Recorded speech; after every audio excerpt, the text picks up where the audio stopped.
certain gender issues with that, which are very interesting, but we'll set that aside. Also, you often hear people talk about God being omnipresent, meaning God is everywhere. You hear people say God is eternal, immutable, unchanging, infinite, things like that, certainly necessary. We saw that from Descartes. So there are lots of characteristics that are attributed to God.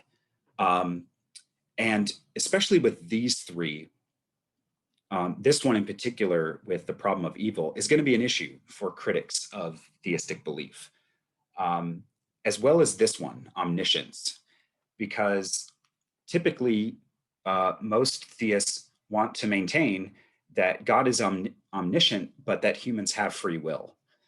But as I'm sure you might have seen in the chapter, and maybe even before you read the chapter, certainly I thought about this in Sunday school when I was younger.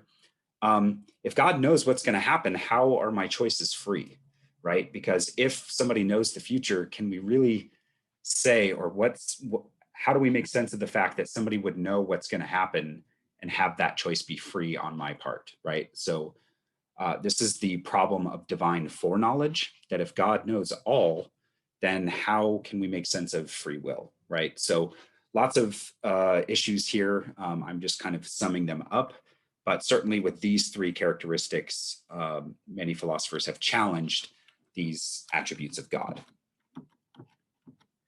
Okay, so again, one of the common attributes associated with God is that God is all perfect, right? Same thing with omnipotence, right?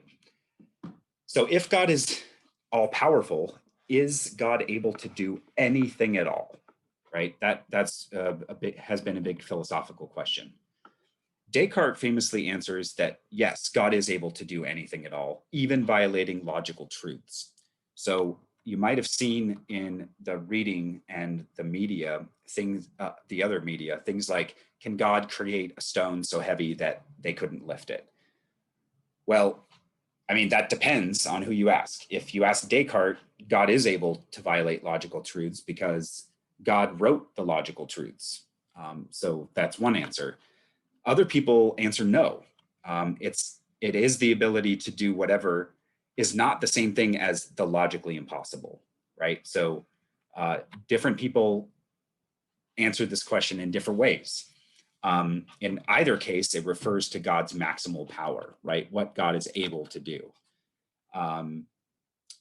Perhaps this is dictated by God's notion of maximal perfection.